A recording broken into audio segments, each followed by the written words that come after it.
모든 사람이 인정하는 한 가지 진리가 있습니다. 그것은 우리 인생의 끝이 죽음이라는 사실입니다. 하지만 죽음 이후에 대해서는 의견이 둘로 크게 나눠집니다. 첫째는 죽으면 끝이다, 이렇게 생각하는 사람이 있고, 죽음 이후에 사후세계, 내세가 있다고 믿고 사는 사람들이 있습니다. 오늘 예배하는 여러분들은 어떤 입장이십니까? 죽으면 다 끝난다, 이렇게 생각하십니까? 아니면 죽음 이후에 애프터 라이프, 내세가 있다고, 사후세계가 있다는 것을 믿고 사십니까? 공자라고 하는 사람의 제자 게로가 있었는데 이런 질문을 했어요. 사람이 죽으면 어디로 가나요? 이렇게 묻자 공자가 이렇게 대답했습니다. 사는 것도 알지 못하는데 죽은 뒤를 어떻게 알겠느냐. 이 말은 알 수 없는 사후세계에 신경 쓸 시간에 현실에 더 신경 쓰며 살라는 말입니다.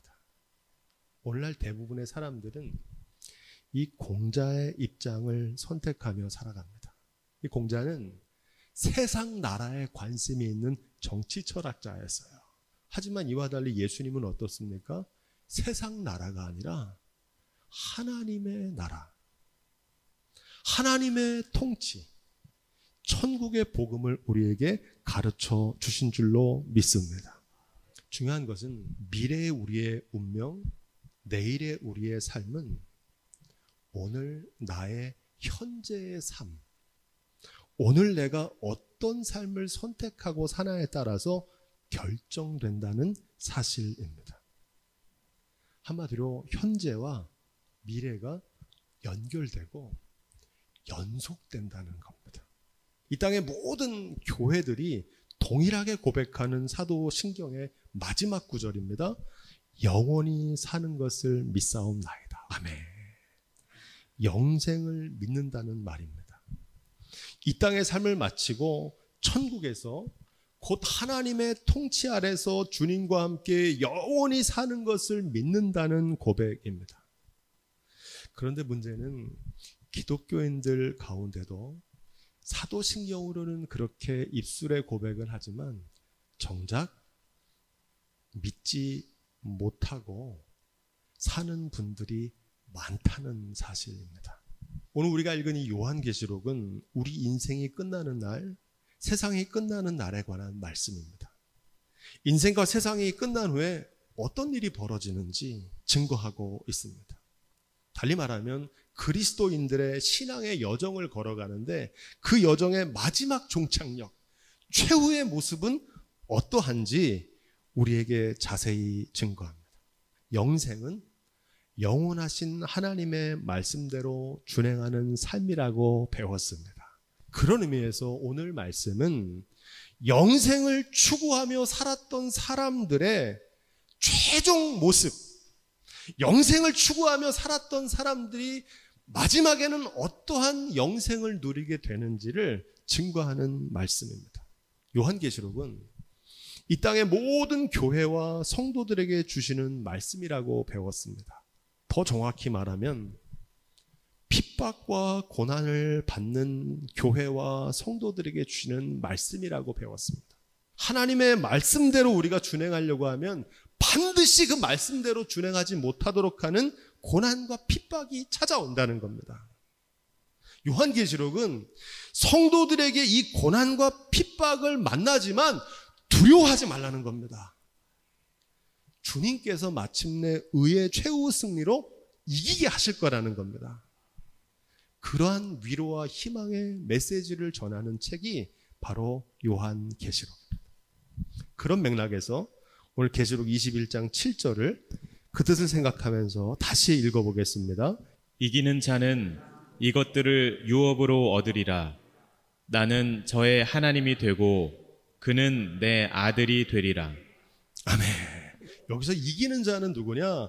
믿음의 선한 싸움에서 승리한 사람들을 가리킵니다. 이 믿음의 선한 싸움은 어떤 싸움입니까? 영적인 전쟁이라고 그러는데 예수 그리스도와 예수 그리스도의 통치를 반대하는 적그리스도, 빛과 어둠의 싸움이 영적인 전쟁입니다. 이 이기는 자는 누구냐? 믿음으로 십자가와 부활에 참여한 자들, 믿음으로 의의 최후 승리를 이룬 성도들을 가리킵니다. 이 믿음의 선한 싸움을 싸운 사람들이 얻을 최고의 상급이 무엇인지를 증거합니다. 나는 저들의 하나님이 되어줄 것이고 그들은 나의 아들이 될 것이다, 이렇게 말합니다. 하나님의 자녀가 되는 권세를 저와 여러분에게 주시겠다는 약속입니다. 누가 하나님의 자녀입니까? 하나님을 경외하는 믿음으로 하나님의 말씀대로 준행하며 사는 사람이 하나님의 자녀인 줄로 믿습니다. 그 하나님의 자녀를 하나님께서 동행하시고 축복하신다는 사실을 언약으로 약속하고 계시는 겁니다. 그런데 이 언약이 이 땅에서만 끝나는 게 아니라 이 땅의 삶을 마친 후에도 하나님과 영원히 함께하는 삶을 누리게 될 것이라고 약속하십니다.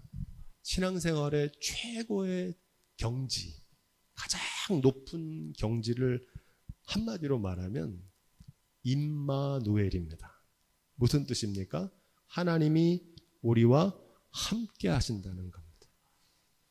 신앙생활의 최종 목적지는 하나님이 우리와 함께 하시는 임마누엘의 삶을 살게 되는 줄로 믿습니다. 이 땅에서도 그렇고 이 땅을 마친 후에도 그러하다는 겁니다. 그런 의미에서 우리 8절 말씀도 계속 읽어보겠습니다. 그러나 두려워하는 자들과 믿지 아니하는 자들과 흉악한 자들과 살인자들과 행음자들과 술객들과 우상 숭배자들과 모든 거짓말하는 자들은 불과 유황으로 타는 못에 참여하리니 이것이 둘째 사망이라. 하나님의 자녀로 산 사람들과 정반대의 사람들, 믿음의 길을 떠나서 하나님의 말씀대로 살지 않았던 사람들의 결말을 증거합니다. 두려워하는 자들과 믿지 않는 자들은 겁쟁이나 불신자들을 말하는 게 아닙니다. 사람을 만드신 하나님보다 사람을 더 두려워하고 물질의 주관자 되신 하나님보다 물질을 더 두려워하며 사는 사람들을 가리킵니다. 하나님을 경외하는 믿음이 없는 사람, 그들을 가리킵니다. 하나님을 경외하면 죽기까지 말씀대로 순종하지만 하나님을 멸시하면 곧 죽어도 불순종합니다. 그들을 말하는 겁니다.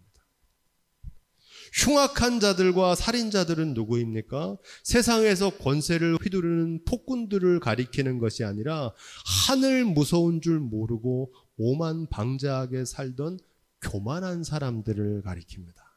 행음자들과 술객들과 우상숭배자들은 누구입니까? 하나님 아닌 것을 하나님처럼 섬기며 사는 사람들입니다. 창조주이신 하나님보다 하나님이 만드신 피조물을 더 사랑하며 사는 사람들을 가리킵니다. 그들의 결과는 불못이라는 겁니다. 모든 거짓말하는 자들은 누구입니까? 단순히 거짓말하는 사람들이 아니라 사람의 생명은 소유의 넉넉함에 있지 아니하니라. 이게 진리인데 많이 소유하면 행복하다고 설파하는 사람들을 거짓말쟁이라는 겁니다. 내 사전에 불가능은 없다. 여러분, 새빨간 거짓말입니다. 왜 불가능이 없습니까? 인간의 지식의 한계, 인간의 능력의 한계, 생명의 한계가 있기 때문에 불가능한 일들이 셀 수 없이 많은 것이 우리의 인생입니다. 이러한 거짓 신화를 가지고 미혹하는 사람들을 가리킵니다. 불과 100년도 못 살면서 1000년 만년 살 것처럼 헛된 욕망에 사로잡혀 사는 인생들을 가리키는 겁니다. 그들의 결국은 무엇입니까? 불과 유황과 타는 못에 들어갈 수밖에 없다는 겁니다. 왜 그럴까요? 인생을 마치는 그날에 누구도 예외 없이 하나님의 심판대 앞에 서게 된다는 진실을 끝까지 외면하며 살았기 때문입니다. 교회 다니다가 죽으면 다 천국 가는 줄 알아요. 아닙니다. 하나님을 경외하는 믿음으로 말씀대로 준행한 사람들에게 하나님이 함께 하시고 영생을 주시는 줄로 믿습니다. 행음자나 술객들, 우상숭배자, 두려워하는 자, 믿지 않은 자, 흉악한 자들과 살인자들은 못 갑니다. 죄송하지만 그렇게 살면 안 된다는 거예요. 9절로 10절 말씀 우리 계속 읽어보겠습니다. 일곱 대접을 가지고 마지막 7 재앙을 담은 7 천사 중 하나가 나와서 내게 말하여 가로되 이리 오라. 내가 신부 곧 어린 양의 아내를 내게 보이리라 하고 성령으로 나를 데리고 크고 높은 산으로 올라가 하나님께로부터 하늘에서 내려오는 거룩한 성 예루살렘을 보이니. 하나님과 함께 하시는 삶이 사는 사람들이 누릴 영광을 거룩한 성 예루살렘을 보여주는 거예요. 이 말씀에서 어린 양이란 단어가 나오는데 이 어린 양은 은유적으로 누구를 가리킵니까? 예수 그리스도를 가리키죠. 어린 양의 아내, 신부는 교회입니다. 거룩한 성 예루살렘은 누구를 가리킬까요? 거룩한 교회 성도들을 가리키고 있는 줄로 믿습니다. 이게 오늘 말씀의 주제예요. 교회는 예배당 건물이 아닙니다. 많은 사람들이 교회하면 예배당이 교회라고 생각하는데 성경은 부르심을 입은 성도들을 교회라고 말합니다. 이걸 에클레시아라 그래요. 하나님께서 저와 여러분 한 사람 한 사람을 교회로 성도로 부르신 줄로 믿습니다. 그래서 우리가 교회인 거지 이 건물이 교회가 아니에요. 이와 마찬가지로 거룩한 성 새 예루살렘도 천국의 모형이나 건축물이 아닙니다. 거룩한 성 새 예루살렘은 하나님의 말씀대로 준행하며 살았던 거룩한 성도들을 가리키는 줄로 믿습니다. 에베소서 2장 20절로 22절은 이렇게 말합니다. 너희는 사도들과 선지자들의 터 위에 세우심을 입은 자라 그리스도 예수께서 친히 모퉁이 돌이 되셨느니라.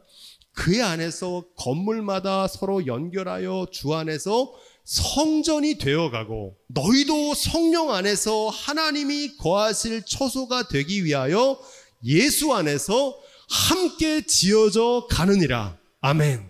우리 교회 예배당을 건축할 때 이렇게 기도했어요. 하나님, 우리 강릉 예한교회 예배당이 새롭게 지어지는 것처럼 교회된 우리 한 사람 한 사람의 믿음도 이 성전과 함께 아름답게 새로워지게 하여 주옵소서. 성령 안에서 우리가 아름다운 주님의 몸된 교회로 지어져 가야 된다는 겁니다. 그것처럼 거룩한 성 새 예루살렘도 건물이 아니라 거룩하게 변화된 성도들의 영광을 나타내고 있는 줄로 믿습니다.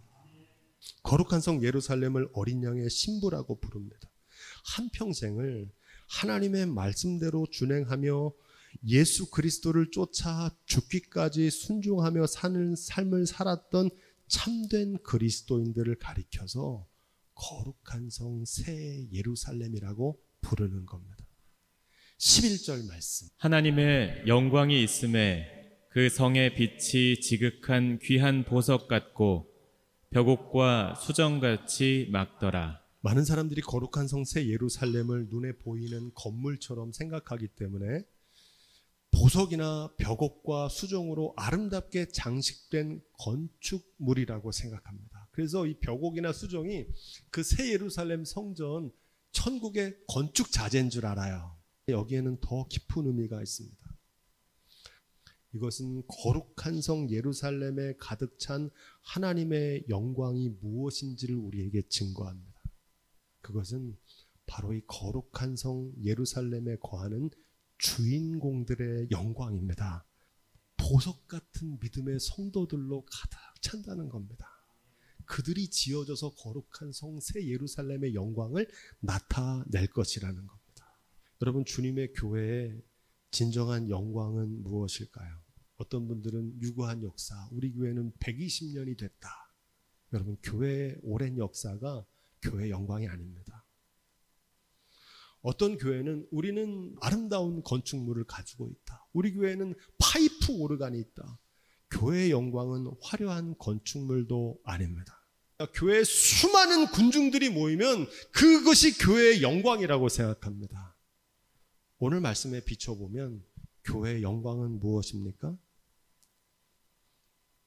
보석같이 빛나는 믿음을 가진 거룩한 성도들이 교회의 영광인 줄로 믿습니다. 마치 바벨론 포로기의 다니엘처럼 어두운 밤하늘을 비추는 별빛같이 빛나는 믿음의 사람들을 가리킵니다. 저와 여러분들이 그 믿음의 사람들이 다 될 수 있기를 주님의 이름으로 축복드립니다. 거룩한 성 예루살렘의 영광은 하나님의 통치 아래에 있는 하나님의 백성들을 가리킵니다. 국어사전을 찾아보니까 이 벽옥이라는 단어는 두 가지 의미가 있어요. 첫째는 품질이 좋고 아름다운 옥이라는 뜻이 있습니다. 근데 이와 더불어서 또 하나의 중요한 뜻이 있어요. 고상한 인격과 성품을 비유적으로 이르는 말이다. 이렇게 말합니다. 벽옥과 수정 같이 맑더라 그러잖아요. 벽옥 같은 성품과 인격을 가진 믿음의 사람들을 증거하고 있는 줄로 믿습니다. 그들이 천국의 주인공이라는 거예요. 여러분, 사람이 벽옥같이 되려면 어떻게 해야 될까요? 원래 벽옥은 그냥 돌덩입니다. 산에서 캤을 때. 근데 그게 아름다운 벽옥으로 빛나는 보석이 되려면 어떻게 해야 됩니까? 절차탕말을 해야 됩니다. 여러분, 다이아몬드 원석은요, 한낱 돌덩이에 불과합니다. 하지만 그 다이아몬드가 아름다운 보석이 되기 위해서는 톱으로 끊고 줄로 쓸어서 갈고 끌로 쪼고 숫돌로 가는 과정을 거칠 때 빛나고 귀한 보석이 되는 줄로 믿습니다. 성도들의 삶도 이와 똑같다는 거예요. 거룩한 성 새 예루살렘의 주인공이 되려면 고난과 박해와 핍박 가운데서도 하나님의 말씀대로 끝까지 인내하며 믿음을 지켜낸 벽옥 같은 믿음을 가진 성도들이 그 영광의 주인공이 될 줄로 믿습니다. 21절 말씀도 우리 함께 읽어볼까요? 21절. 그 12문은 12진주니 문마다 한 진주요 성의 길은 맑은 유리 같은 정금이더라. 여기서 12문은 천국에 들어가는 관문을 말합니다. 이 진주는 이 문을 제작한 재료를 말하는 게 아닙니다. 여기엔 더 깊은 의미가 있습니다. 조개가 모래알 같은 이물질로부터 자기 자신을 지키기 위해서 체액을 분비합니다. 몸속에 들어온 거친 모래를 오랜 세월 감싸고 품어서 생성되는 보석이 바로 진주입니다. 천국문을 통과하는 천국의 주인공은 인생에서 모래알 같은 고난과 시련을 품고 인내하는 부단한 과정을 통해서 그리스도의 장성한 분량에 이르기까지 성숙하게 되는 줄로 믿습니다. 그들이 거룩한 성 예루살렘의 주인공이라는 겁니다. 길이 맑은 유리 정금 같다는 말씀도 이와 같습니다. 정금은 정금 같은 믿음의 성도들을 가리키는 겁니다. 나의 가는 길은 오직 그가 아시나니 그가 나를 단련하신 후에는 내가 정금같이 나오리라. 아멘. 욥이 말하잖아요. 내가 지금 맞는 이 고난을 다 겪고 있지만 이 고난을 통과한 후에는 내가 정금 같은 사람이 될 것이다. 할렐루야. 거룩한 새 예루살렘 성의 주인공은 정금 같은 믿음의 사람인 줄로 믿습니다. 여러분, 사람이 정금같이 되려면 어떻게 하겠습니까? 금도 돌덩어리입니다. 이 큰 돌덩어리에서 눈곱만한 금이 나오는 거예요. 용광로에서 재련 과정을 통해서 불순물을 제거해야지 순금이 나오는 겁니다. 거룩한 성 새 예루살렘의 주인공들은 고난과 박해 가운데도 끝까지 인내하며 믿음을 지켜낸 정금 같은 믿음의 성도들을 가리키는 줄로 믿습니다. 그들과 주님이 영원히 함께 하신다는 겁니다. 이게 우리의 신앙의 목적이라고요. 오늘 말씀을 정리하면서 중요한 것을 깨닫게 됩니다. 지금 이 순간 이 땅에서 사는 우리의 삶이 죽음 이후에 우리의 삶을 결정짓는다는 사실입니다. 죽음 이후의 삶은 오늘 우리의 삶의 소중함을 강조하고 있는 겁니다. 심판과 구원, 사후세계와 천국을 바라보며 사는 사람이 천국에 들어갈 뿐만 아니라 이 땅에서도 더 잘 살게 되는 줄로 믿습니다. 미래의 나의 모습과 나의 운명은 오늘 나의 선택과 삶에 의해서 결정되기 때문입니다. 요한계시록은 그 복음을 전하고 있는 거예요. 하나님의 자녀로 하나님의 말씀대로 준행하며 살라는 거예요. 그러면 하나님께서 마침내 우리를 정금 같은 벽옥 같은 믿음의 사람으로 빛나게 하실 거라는 겁니다. 성경이 전하는 종말 신앙은 알 수 없는 종말에 대한 두려움이 아니라 오늘 우리의 삶에 초점을 맞추고 있습니다. 죽을 수밖에 없는 존재라는 사실을 알고 사는 지혜입니다. 마지막을 생각하며 오늘을 더 의미 있고 가치 있게 살아가라는 지혜를 증거하고 있는 줄로 믿습니다. 사후세계를 인정하며 사는 사람과 현세만 바라보고 사는 사람과의 차이는 무엇일까요? 인생이 죽으면 끝나는 게 아니고 영원히 사는 것을 믿는 삶. 사도신경이 고백하잖아요. 새벽마다 뭐라고 고백합니까? 영원히 사는 것을 믿사옵나이다. 이렇게 고백하며 사는 사람들의 삶이 어떻게 다르냐는 겁니다.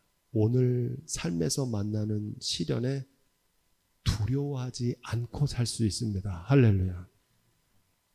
왜냐하면 하나님께서 나와 함께 하심을 믿기 때문입니다. 삶에서 만나는 절망적인 현실에도 소망을 잃지 않습니다. 왜냐하면 하나님께서 반드시 의의 최후 승리로 인도하실 것을 믿기 때문입니다. 그래서 어떤 고난 가운데도 꺾이지 않는 믿음으로 넘어져도 다시 일어나고 끝까지 인내하며 바른 길 갈 수 있습니다. 왜? 하나님이 마침내 승리하게 하실 것을 믿기 때문입니다. 늘 깨어있는 삶을 살아갑니다. 인생이 영원하지 않고 잠시 머물다 가는 거라는 걸 알기 때문입니다. 여러분, 오늘 예배하는 분들 가운데는 내일 주님 앞에 서실 수도 있어요. 주님 앞에 설 날이 정말 얼마 안 남았어요. 그거를 알고 사는 사람들은 썩어지는 거, 변하는 거, 두고 가는 거에 인생을 허비하지 않습니다. 영원하신 하나님의 말씀을 쫓아 날마다 사랑하며 감사하며 기도하며 나누며 섬기고 살기에도 바빠요. 그래서 영생을 맛보며 살아갑니다. 오늘 말씀은 거기에 한 가지를 더 추가하는 거예요.